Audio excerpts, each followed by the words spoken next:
You guys are intimidating to men. You guys. heard that. Well, okay. I've been single for about a year. I've been told that I intimidate men. I know men are intimidated by me because I know exactly what I want. Doing that might be intimidating to a man. I just want my equal, okay? Or at least an attractive, cultured man who's over 6 feet tall, makes six figures, and isn't intimidated by my success. I can't pretend to be, I'm gonna sit here and act like, yeah, we're friends. Like, I'm totally intimidated by it. I can't think of anything stupider than making this movie and Michael Jordan be like, this is right.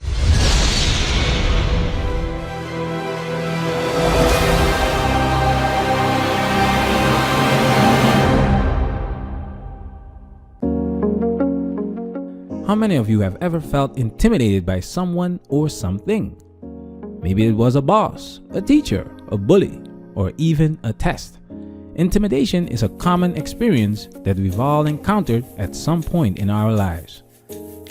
Welcome to Manosphere Highlights Daily. Have you ever asked a woman why she is single and she gave you this answer? I know men are intimidated by me because I know exactly what I want. And I'm super funny, normally funnier than they are. And that's kind of intimidating to a man. Today we will explore what the term intimidating is and the misconception that men are intimidated by women in the dating market. We use Ben Affleck's interview with Jimmy Kimmel as the foundation for this presentation.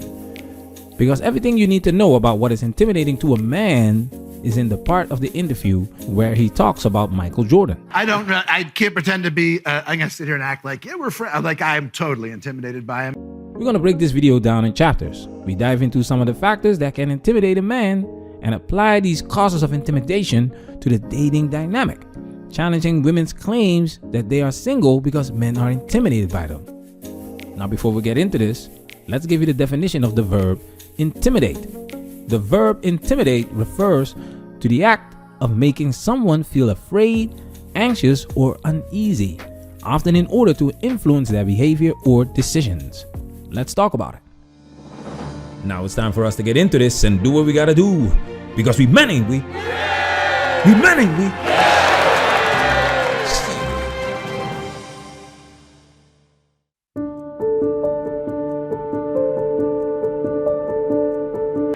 I can't pretend to be, I'm gonna sit here and act like, yeah, we're friends. Like, I'm totally intimidated by him. And this is a guy who's so intimidating, so powerful. So like just sitting across from you just feel kind of like, you know. And one factor that can make a person intimidating is their physical appearance. People who are tall, muscular, or have a strong, imposing presence can naturally command attention and respect. Ben Affleck is intimidated by Michael Jordan, so let's have a look at Michael Jordan's appearance. A six-time NBA champion and five-time league MVP, Michael Jordan. Michael Jordan is 6 feet 6 inches tall and weighs 216 pounds. The average height for adult men in the US is approximately 5 feet 9 inches. So when a 6 feet 6 inches tall man walks into a room, he will most likely be the tallest man in that room, and his presence will be noticed. Research has suggested that taller individuals may be perceived as more dominant and assertive in social situations, and may also be more likely to hold positions of power and authority. You can find the link in the description. Filmmakers use the association of height with strength and intimidation to their advantage to sell certain characters. Look at the Rocky and Creed movies. They love the David and Goliath effect. Drago is often seen in a low-angle shot. The camera is positioned lower than the subject, looking up at them. This can make the subject appear taller and larger, which can create a sense of dominance and power. You're gonna think twice before picking a fight with this dude, just on appearance alone. Let's take a look at the physical appearance of these ladies who claim that men are intimidated by them. I've been single for about a year. I've been told that I intimidate men. I know men are intimidated by me because I know exactly what I want. Doing that might be intimidating to a man. The physical appearance of the average-looking woman is not intimidating to a man. Nature never intended for a woman's appearance to be intimidating to a man. It's a natural instinct for humans to procreate, as it is for most living organisms. The drive to reproduce is a fundamental aspect of biology, as it ensures the continuation of species over time. And things are not looking good right now with the declining birth rate. The average height for adult women in the US is approximately 5 feet 4 inches. Women are naturally shorter and smaller than men all over the world. And not just that, women have different equipment and physique than men.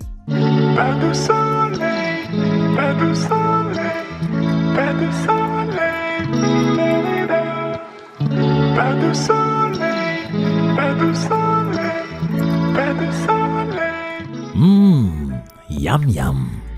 Men tend to have a more rectangular or V-shaped torso, while women generally have an hourglass-shaped figure with a smaller waist and wider hips. Poetry in motion. Due to differences in muscle mass and distribution, men typically have greater overall strength than women. Men in general never think of a woman whooping them in a fight, even if a woman is built like Brittany Griner. This is why the police always arrest men in domestic violence cases, and why there are not many shelters for men who are victims of domestic violence. So when a man sees a woman walking by, his natural instincts will not trigger a fear response. These women on your screen are physically attractive, and men are not intimidated by their physical appearance. But men do draw the conclusion that a woman might be out of their league. This has to do with experience and or low self-esteem. Low self-esteem and feeling intimidated are not the same. On the other hand, the women on these shows are average-looking women. There's a good possibility that the men that these women are looking for are not physically attracted to them, because their physical appearance doesn't make them intimidating. However, it's worth noting that physical appearance alone does not necessarily make someone intimidating. It's often a combination of factors. That brings us to the next chapter.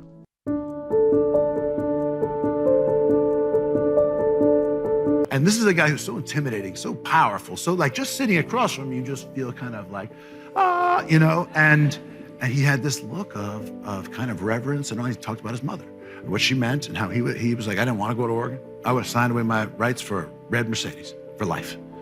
That red Mercedes. What? Really? He's like, yeah. My mom told me this is, hey, my mom went to the bank, and he talked about such respect. I said, she sounds fascinating. Wow, do you think I could call her up? And he was like, you could try. Got it, message heard. Confidence is a key factor in making someone intimidating. People who exude confidence, either through their body language, tone of voice, or actions, can make others feel intimidated. This confidence can come from a variety of sources, such as their knowledge, experience, or achievements. Michael Jordan is known for being confident. His brand is about confidence, and his achievements are second to none. His communication style is a reflection of his confidence. What is your greatest regret? I really don't have regrets. I am a person that says, as soon as you look back in your history and you come up with something that you feel like you want to change, something else has to change. So. What about your biggest disappointment? Once again, that's the same analogy. Disappointment to me, to win, you got to lose. To be successful, you got to have something that's not successful. To be happy, you got to have disappointment. So I think all of those things have evolved and happened to make me who I am and understand the benefits and the privileges I have for being who I am, The way someone communicates can also make them intimidating. People who are direct, assertive, or use strong language may come across as intimidating to those who are more passive or introverted. Now here's the kicker. Ben Affleck is not trying to date Michael Jordan. He was doing business with him. And Ben Affleck knew he wasn't in there with a rookie. He was in there with a man that is worth $2 billion, which makes it attractive to do business with him despite being intimidated by him. And this is where the distinction is made in the dating market. Check this out. Our question is, these are my best friends, and we're successful, intelligent, and beautiful women, as you can see. We're successful entrepreneurs. brand marketing specialists, fashion designers, etc. And where do you find not just a man, but a good man? This is pure gold. It's clear that these women's self-confidence comes from their achievements in the business market, the job market. And so she starts with these achievements and then asks, where do you find a quote-unquote good man? Insinuating that they are quote-unquote good women. Her question should have been, where do you find good businessmen? Because apparently she wants to do business with a man. Her confidence is not intimidating. Matter of fact, it's not attractive because she completely misses the whole point of what men find attractive in a woman. And I question their intelligence because 6 quote-unquote intelligent women can't seem to figure out how to find a man, let alone keep him. How is that intimidating? Let's take it a step further. I know men are intimidated by me because I know exactly what I want, and I'm super funny, normally funnier than they are, and that's kind of intimidating to a man. There's nothing intimidating about a woman that knows what she wants. Knowing what you want is a good thing. Confidence is a good thing. But arrogance is a turn off. With all due respect to women, but men don't think women are funny. And if a man meets a woman that is funny, he's not going to be intimidated by her unless he's a comedian himself and she is competing with him for gigs. The distinction between business and personal refers to the separation of activities and interests that are related to one's professional or commercial endeavors from those that are related to one's personal life. These women's confidence and communication style is based on their professional success, thinking that this makes them more attractive to the men they want in their personal lives because they are looking to date up. So this is all they talk about and radiate, and it's not intimidating. It's unattractive. Check this out. Eventually, this guy said to me, I don't think you really need me. And I was so proud to say, of course I don't need you. And in hindsight, it's like, oh my God, what did I do? What did I say? And quite honestly, it was a lie. Who doesn't want to be needed? Who doesn't want to feel important? Personal life, remember? So if the first thing these women communicate is that they don't need a man, guess what will happen? They won't attract the men that they want because they are unattractive to these men. Women need to understand that men are not looking for other men to date. Femininity needs to complement masculinity. Yin and yang. Balance.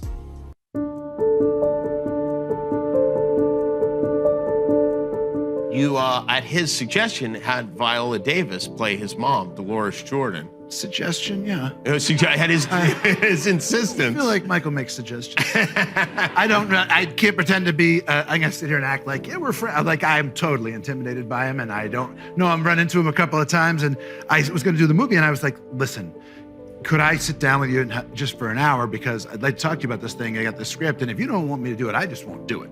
Forget it. Like, just from a respect point of view and also a self-preservation. But I can't think of anything stupider than making this movie and Michael Jordan be like, this is right. People in positions of authority, such as managers, CEOs, or government officials, often have an inherent sense of power and control. This can make them intimidating to those who are subordinate to them or who have to interact with them in a professional context. Professional context, brothers. Ben Affleck knows that without Michael Jordan's approval, there is no movie. And that's what they are promoting right now, this movie called Air. Pushing the wrong buttons can have severe consequences for his business and acting career. Professional context. Now look at this controversial clip. You had a boyfriend and you shared some very successful news. Rather than being excited, you saw instantly that this was the opposite reaction from him. What happened? So I went over to his house with a copy of Entrepreneur magazine. I was surprised to see my big old face on page 6 in a feature, and I was like, look, can you believe that my company is in here and they're naming me Do Good Entrepreneur to Watch? And he looked at it, closed it, slammed it down on the desk, and the sound was like my heart breaking. Oh. And then he turned to me and said, well, are you gonna be able to be home and cook me dinner when I get home from work? Okay. Yeah. Do you still talk to him? Oh, no. Okay.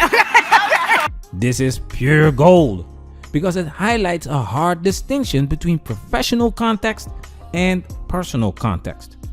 Personal context refers to the environment, situations, and interactions that occur outside of work-related activities, such as in social, familial, or personal settings. This context involves the individual's personal life, relationships, beliefs, and experiences. In this context, individuals are free to express their personality, emotions, and preferences without the constraints of professional norms and standards. In other words, in a personal context, men don't care about a woman's job or career. Modern women are so career-oriented that they don't know how to build deeper connections and provide value to a man, to their boyfriends and husbands, but they do know how to provide value to their bosses. And because of their success at work, success in a professional context, they believe that this gives them success and authority in a personal context. Listen. Can you believe that my company is in here and they're naming me Do Good Entrepreneur to Watch? And he looked at it, closed it, slammed it down on the desk, and the sound was like my heart breaking. Her heart breaks because she, in the professional context, is all that matters. She didn't give us the full story, but I'm willing to bet that this is how the majority of her interactions with her ex-boyfriend went. She went to his house just to talk about herself and her professional life, not showing her man any affection and appreciation, because catering to your man is slavery these days. And this was the last straw, and that's why he didn't care about acknowledging her accomplishment. Women will not tell you this part of the story. The reason that I was caught off guard by this is because it's incredibly rare. And I'm going to say this as somebody who has worked in this space for 15 years, especially for women, to admit to being the bad guy in a romantic relationship. And although on the surface, no, it's not aspirational to be the problem person, in my opinion, being at fault is the most empowering and hopeful position to take in love, especially when it comes to love loss. Women may be intimidating in a professional context, but not in a personal context that involves dating and relationships. It requires skills to have a romantic relationship, and the lack of these skills does not intimidate men. It only discourages them from pursuing a romantic relationship.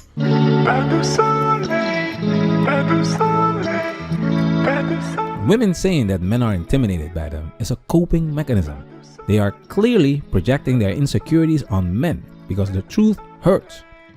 Dating involves rejection, and women don't handle rejection very well. That's why it's easier to blame men and price themselves out of the market instead of taking responsibility. You don't have to be an Einstein to put one and one together. Men are not intimidated by modern women. Men are not attracted to modern women, and the reasons have been stated many times. Modern women are masculine. Modern women embrace the hookup culture. Modern women are not loyal. Modern women have body counts higher than the predator. Modern women have unrealistic expectations, mind-boggling entitlement. They are emotional unavailable, which makes it exhausting to be with them. So much that they can't stand their own company, etc., etc., etc. And we're not even talking about the majority of men who are invisible to modern women, because these women that are complaining are getting enough attention from men, but they don't want these men. Well, see, one of the problems here is that the good guys that didn't go through menopause, and they may have. Oh yeah, they may have, but they made it through. Maybe they did, but maybe they were too smart to just give up on things and get themselves a fast car and a young woman. You guys are taken. So what remains are all the ones that nobody else wants. Oops. Brothers, you don't have to take responsibility for a woman's shortcomings. If these women are as strong and intelligent as they say, let them prove their worth. We only buy into it if it aligns with our values and mission. Patreon supporters, salute! Man, that's where we working. Protect yourself at all times. This video has officially been highlighted.